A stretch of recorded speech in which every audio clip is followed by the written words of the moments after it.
അങ്ങനെ കുറേ നാളത്തെ ആലോചനയ്ക്ക് ശേഷം ഞാനൊരു കട അങ്ങ് വാടകയ്ക്കെടുത്തു. ഇനി ഈ കട അടിച്ചു തൂത്ത് വൃത്തിയാകണം. ഞാൻ ഉദ്ദേശിക്കുന്ന രീതിയിലുള്ള കടയാക്കി മാറ്റണം. അതിന് വേണ്ടി നമ്മൾ ആളെ നിർത്തി പണിയെടുപ്പിച്ചാൽ എല്ലാ കാര്യങ്ങളും പെട്ടെന്ന് നടക്കും. പക്ഷെ അവർക്ക് ചുള എണ്ണി കൊടുക്കണം.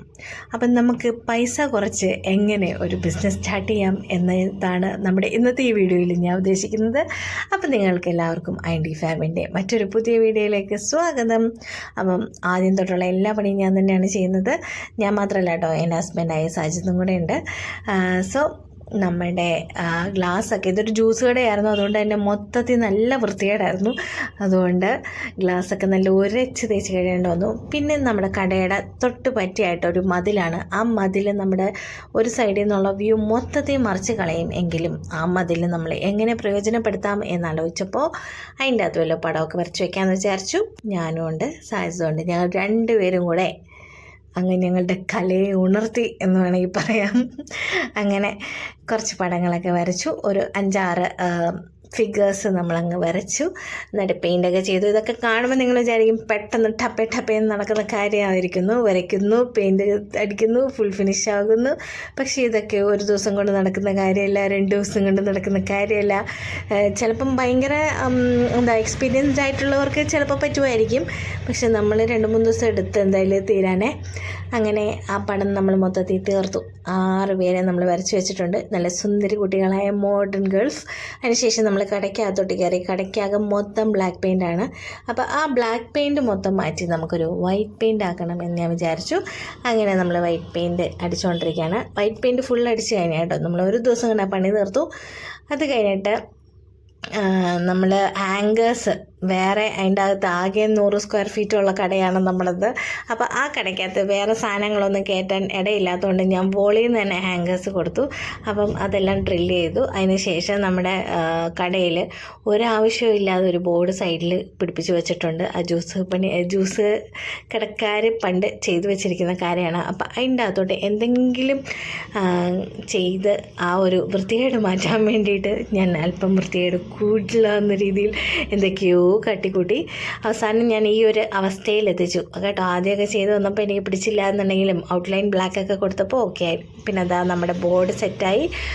അതിന് ശേഷം എൻ്റെ അകത്ത് നമ്മൾ ആകെ പുറത്തുനിന്ന് ഒരാളെ വിളിച്ച് ചെയ്തത് ഡ്രസ്സിങ് റൂമാണ്. ആ ജിപ്സം ബോർഡൊക്കെ വെച്ചിട്ട് ഡ്രസ്സിങ് റൂം അടിക്കാൻ നമുക്കറിയാത്തതുകൊണ്ടാണ്. അത് കഴിഞ്ഞ് അതിൻ്റെ അകത്ത് പൊട്ടിയൊക്കെ ഉരച്ച് കളയണം. പിറ്റേ ദിവസം പൊട്ടിയിട്ട് ഒരു ദിവസം ഉണങ്ങി കഴിഞ്ഞിട്ട് ഇങ്ങനെ ഉരച്ച് കളഞ്ഞിട്ട് നമ്മൾ പെയിൻറ്റ് ചെയ്യണം. അപ്പം നമ്മൾ ഇച്ചിരി പണിയാണ് കേട്ടോ, അത് കുരച്ച് കളയാൻ സമയമെടുക്കുന്ന പണിയാണ്, നല്ല പൊടിയാണ്. അപ്പം അന്നത്തെ ദിവസം ഇതെല്ലാം നമ്മൾ രാത്രിയാണ് ചെയ്യുന്നത്. കാര്യം സാധ്യത ജോലി കഴിഞ്ഞ് വരുന്ന സമയത്താണ് ഇങ്ങനെയുള്ള പണി. പിന്നെ ഞാൻ രാവിലെ തൊട്ടുള്ള ടൈമിൽ എനിക്ക് ചെയ്യാൻ പറ്റുന്ന ബാക്കി കാര്യങ്ങളൊക്കെ ചെയ്യും. അങ്ങനെ നമ്മൾ ഓരോ ദിവസവും സമയം കുറച്ചെടുക്കും. എങ്കിലും നമ്മൾ പുറത്തുനിന്ന് ഒരാളെ വിളിച്ച് തച്ചിനൊരാൾക്ക് 1000 രൂപ ഒരാളെ കൊണ്ട് നടപടി ചെയ്യാവുന്ന കേസ് അല്ലാത്തത് കൊണ്ട് നമ്മൾ തന്നെ ചെയ്യണം.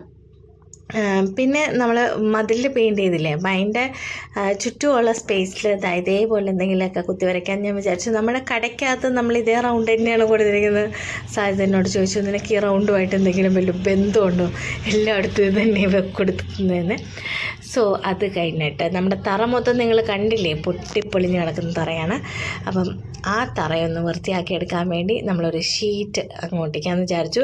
ഈ ഷീറ്റ് ഒട്ടിക്കുന്നതിനെ പറ്റി നമുക്ക് യാതൊരു ധാരണയില്ല. പിന്നെ യൂട്യൂബ് ഉള്ളതുകൊണ്ട് യൂട്യൂബിൽ ശരണം എന്ന് വിചാരിച്ച് പല പണിയും ശ്രമിച്ചെങ്കിലും ആദ്യമൊക്കെ പരാജയപ്പെട്ടു. ഞങ്ങൾ തമ്മിൽ ഭയങ്കര എന്ത് ചെയ്യണമെന്നറിയാതെ ഭയങ്കര ടെൻഷൻ അടിച്ചു തന്നു. ചില കാര്യങ്ങൾ അങ്ങനെയാണ്. ചില കാര്യങ്ങൾ നമ്മൾ എന്ത് ചെയ്യുമെന്ന് അറിയാണ്ട് വല്ലാണ്ട് സ്റ്റക്കായി നിൽക്കും ചില സമയത്ത്. പക്ഷേ നമ്മളത് ചിന്തിച്ച് നമ്മൾ അതിന് എന്തെങ്കിലും ഒരു പോംവഴി കണ്ടെത്തും എന്നുള്ളതാണ്.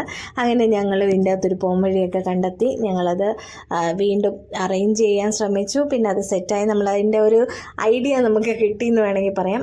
പിന്നെ ഇത് ഒട്ടിക്കുമ്പോഴത്തേക്കും ബബിൾസ് ഒന്നും ഇല്ലാണ്ട് നല്ലതായിട്ട് തേച്ച് വേണം ഒട്ടിക്കാൻ.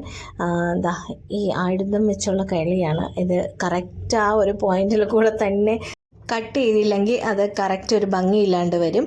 അപ്പം നല്ല സൂക്ഷിച്ച് നല്ല അളവെടുത്ത് വേണം ഇത് കട്ട് ചെയ്യുമ്പോൾ കട്ട് ചെയ്യാനായിട്ട്. ഇത് നമ്മൾ ഈ പണിക്കാരുമല്ല, നമ്മൾ ആദ്യമായിട്ട് ചെയ്യുന്നൊരു പണിയാണ്. അതിൻ്റെ ഇടയിൽ ടയേർഡായപ്പോൾ ഞങ്ങൾ കുറച്ച് ഷേക്ക് വാങ്ങിച്ച് കുടിച്ചു.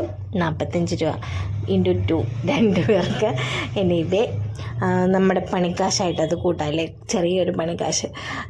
അത് കഴിഞ്ഞിട്ട് ഇങ്ങനെ ഈ പശയാണ് കേട്ടോ നമ്മൾ ഉപയോഗിക്കുന്ന SR എന്ന് പറയുന്ന സാധനം. ഇത് ഒട്ടിച്ച് കുറച്ച് നേരം നിൽക്കും കേട്ടോ. എന്നിട്ട് നമ്മളിങ്ങനെ നന്നായിട്ട് കറക്റ്റായിട്ട് നോക്കി ഒട്ടിച്ച് കൊടുത്താൽ മതി. നല്ല നടുവേനായിരുന്നു അന്നത്തെ ദിവസം, നല്ല പണിയായിരുന്നു. അങ്ങനെ നമ്മൾ ഫ്ലോർ ഒട്ടിച്ച് കഴിഞ്ഞ ഒരു ദിവസം കൊണ്ട് പിറ്റേ ദിവസം നമ്മുടെ ഫ്ലോറൊക്കെ ക്ലീൻ ആയപ്പോൾ മൊത്തത്തിൽ നമ്മുടെ കട സെറ്റായി. അത് കഴിഞ്ഞ് നമ്മുടെ ഡ്രസ്സെല്ലാം ഹാങ് ചെയ്യാണ്. വളരെ ബ്യൂട്ടിഫുൾ ആയിട്ടുള്ള നല്ല അടിപൊളി കളക്ഷൻസാണ് നമുക്കുള്ളത്. വെസ്റ്റേൺ കളക്ഷൻസാണ്. അങ്ങനെ നമ്മൾ നമ്മുടെ ഡ്രസ്സുകളൊക്കെ ഹാങ് ചെയ്തു. ഇനിയിപ്പോൾ നമുക്കുള്ളതെന്ന് പറഞ്ഞാൽ എൻ്റെ ഒരു ആഗ്രഹമായിരുന്നു മഴത്തുള്ളി പോലെ കിടക്കുന്ന ലൈറ്റ് വേണമെന്ന്. പെട്ടെന്ന് ചുമ്മാ ഇങ്ങനെ വാങ്ങിച്ച് സെറ്റ് ചെയ്യാൻ പറ്റുന്നൊരു സാധനമല്ലായിരുന്നു. അതിങ്ങനെ കട്ട് ചെയ്ത് ജോയിൻ്റ് ചെയ്തെടുത്ത് കുറച്ച് പണിയുള്ള പരിപാടിയായിരുന്നു. എന്നാലും ഞങ്ങളെല്ലാവരും കൂടി അത് നടപ്പാക്കി എന്ന് വേണമെങ്കിൽ പറയാം. ആദ്യമൊക്കെ കുറേ കഷ്ടപ്പെട്ടു കേട്ടോ. എങ്ങനെ ചെയ്യും, എന്ത് ചെയ്യും എന്നൊക്കെ ഭയങ്കര, അതെവിടെ എങ്ങനെ ഫിക്സ് ചെയ്യും അവിടെ ആ ഒരു രീതിയിൽ എന്നൊക്കെ ഭയങ്കര കൺഫ്യൂഷനായിരുന്നു. അവസാനം നമ്മൾ ഇങ്ങനെ ഒന്നാക്കി ആഗ്രഹിച്ച പോലെ തന്നെ നമ്മളത് നല്ല ഭംഗിയുണ്ട് അത് അങ്ങനെ കാണാൻ വേണ്ടിയിട്ട്. അതിന് ശേഷം നമുക്ക് ലാസ്റ്റായിട്ടുള്ളത് ബലൂണാണ്. അതും എങ്ങനെ വെക്കണം എന്നുള്ളതിനെ പറ്റി നല്ല കൺഫ്യൂഷൻ ഉണ്ടായിരുന്നു. അപ്പം നമ്മുടെ ഇനോഗ്രേഷൻ്റെ തലേന്ന് രാത്രി ഏകദേശം വെളുപ്പിനെ 1 മണി എന്ന് വേണമെങ്കിൽ പറയാം. ആ ടൈമിലാണ് നമ്മൾ ഇത് പണിയെല്ലാം ചെയ്യുന്നത്. അപ്പം ഇവിടെയുള്ള നാട്ടുകാർക്കറിയാം ഞങ്ങൾ സ്ഥിരം രാത്രി പണിക്കാരായിട്ട് ഇവിടെ ഉണ്ടായി കുറച്ച് നാളായിട്ട്. അങ്ങനെ നമ്മുടെ ബലൂൺസ് എല്ലാം നമ്മൾ സെറ്റ് ചെയ്തു. ഇത് ഈ പറഞ്ഞ പോലെ തന്നെ നമുക്ക് യൂട്യൂബ് ഉള്ളതുകൊണ്ട് നമ്മൾ ഈ പണികളൊക്കെ അറിയത്തില്ലെങ്കിൽ നമ്മൾ എങ്ങനെയൊക്കെയോ ചെയ്യാനുള്ളൊരു കോൺഫിഡൻസ് ഉള്ളതുകൊണ്ട് നമ്മൾ എങ്ങനെയൊക്കെയോ അതൊക്കെ ചെയ്യുന്നു എന്നുള്ളതാണ്. അങ്ങനെ നമ്മൾ ബലൂണും വെച്ചു.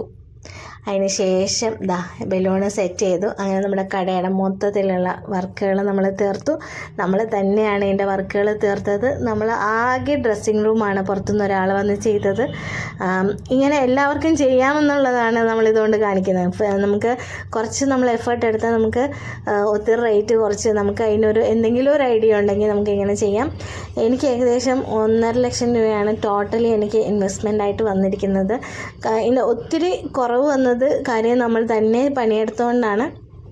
അപ്പം നമ്മൾ പിറ്റേ ദിവസം നമ്മുടെ ഇനോഗ്രേഷനായി നമ്മുടെ കുട്ടികൾ ഇനോഗ്രേഷൻ ചെയ്യുകയാണ്. അവർക്കൊരു സന്തോഷം, നമുക്കൊരു സന്തോഷം അല്ലേ. അങ്ങനെ അത് കട നമ്മൾ തുറന്നു. നമ്മുടെ കട വരുന്നത് കാക്കനാട് രാജഗിരി കോളേജിന് അടുത്ത് മാപ്രാവണം എന്ന് പറയുന്ന ജംഗ്ഷനിലാണ്. നമുക്ക് 99 തൊട്ട് ഡ്രസ്സുകൾ അവൈലബിൾ ആണ്. 499 ആണ് നമ്മുടെ ഫൈനൽ പ്രൈസ് എന്ന് പറയുന്നത്. നമ്മൾ അതിന് മുകളിലോട്ട് നമ്മൾ ഉദ്ദേശിക്കുന്നില്ല. എല്ലാം നല്ല അടിപൊളി കളക്ഷൻസാണ്. നമ്മൾ ഓൺലൈനും ചെയ്യാൻ ഉദ്ദേശിക്കുന്നുണ്ട്. അപ്പോൾ പുതിയ അപ്ഡേറ്റ്സ് ഞാൻ വരുന്നതാണ് അപ്ഡേറ്റ്സുമായിട്ട്.